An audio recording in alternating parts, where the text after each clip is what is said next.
Hi everyone, my name is Iqrah and welcome to my YouTube channel. I'm back with another FIFA volunteer video. I received an email inviting me to be part of Qatar National Day celebration as a FIFA volunteer in the morning march past. Qatar National Day takes place on 18 December of every year with celebrations starting from early morning and lasting till late night. This year, to make it even more special, the World Cup Finals is on Qatar National Day. So this time, when I was invited to be part of the parade itself, I had to sign up right away. I woke up at 6:30 a.m. early morning, got ready in my volunteer uniform, and set out to attend one of the two rehearsals we have to attend to take part in the march past. I decided to drive till the venue instead of taking the metro. The car was all moist and the sun was shining bright. By 7:40 am, I reached Ahmed bin Ali Stadium parking lot.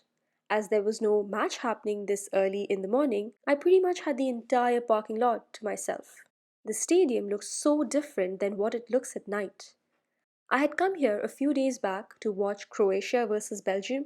That's another vlog that I need to finish editing and post, but I don't know when I'm gonna get to it. Hello. The weather is not that bad so far, but it's not even 8 a.m. and the sun is just shining at your face.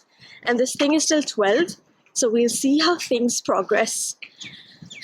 They told us to get a hat, so I did get this. But we'll see if I die out of sunstroke or not. Stay tuned.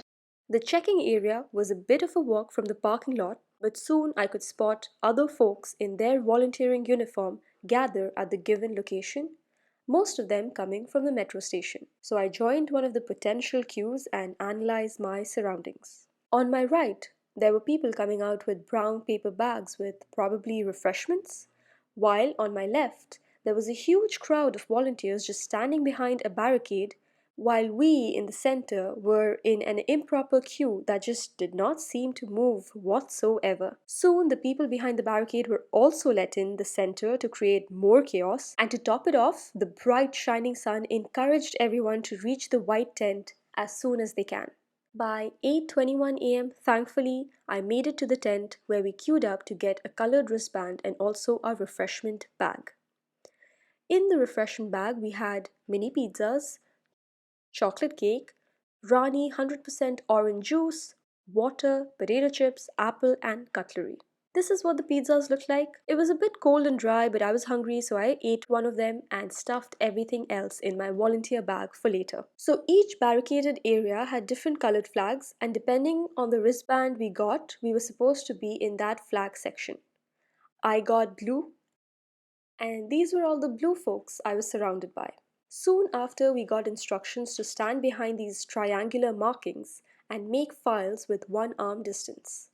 I happened to be right in the front with all these folks behind me. The people in charge were kind of struggling with the sound system. First, they were near that frame, then they came right in front of us, and finally used Metro this way chair to make the announcements. Metro this way! Metro this way! In all this chaos, a lady fainted, an ambulance was called, but thankfully nothing serious happened. Soon enough, we started off with our first round of rehearsal of walking slash marching in our colored teams. Some were least bothered about walking in a file and took their own sweet time. It wasn't really a proper march past, but more like a stroll with each person taking their own measures to protect themselves from the sun. By 9:37 am, red and blue teams were done with their practice. Green and yellow began their practice, and pink, purple, orange were still suffering under the sun. Us, the ones that were done with their first round of practice, were unsure if we can leave or not because we kept getting contradicting information. So while that settled, I decided to drink my Rani juice and observe the other people practicing. The front line always starts really well, and then the energy somehow dissipates by the time we reach the end of the line. Anyway, gladly, our team lead soon told us that we are free to go home and we don't really need to wait around for another round of practice. So I made my way to the car park. By 9:53 am, I was back in my car, all set to go back home. Okay, I'm back in my car now. It's literally just like 2 hours. Not even 2 hours and we're done.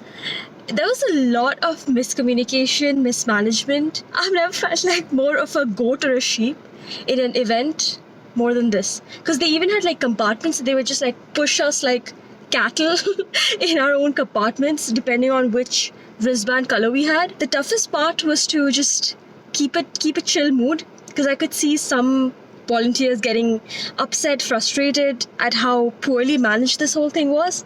I think if that would have affected me, then I would have a very like agitated mood. 4,000 people turned up.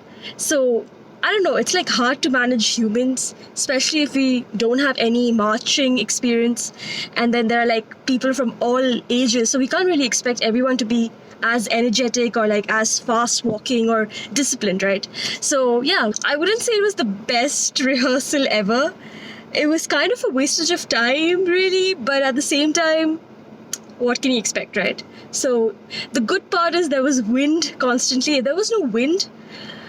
One person actually fainted. An ambulance was called, but other than that, I don't think there were any like casualties. I'm so grateful that I got blue, because red was the first one to do their practice and leave. Then it was blue, and then like there were so many colors: green, yellow, orange, purple, brown. Were like they haven't even started their first practice as in just like we just took a round walk and then that was it. So yeah, I'm so glad blue was like second, so we were dispersed before even 10 a.m. I'm gonna drive back home. So glad I drove here instead of taking the metro. At least in the morning, when there's just no parking problem, no matches happening at the stadium, driving was so much easier. Even though I haven't ever driven to this area before, it was a pretty chill drive. So hopefully it's going to be a chill drive back home. Okay, that's all the update. Hope you enjoyed this video. Share. Please share my channel, my videos, whatever. Subscribe. I'm trying to reach 1,000 subscribers by the end of December 2022. Just a few days left. So yeah, please subscribe and help me reach 1,000 subscribers by the end of 2022. Okay, bye!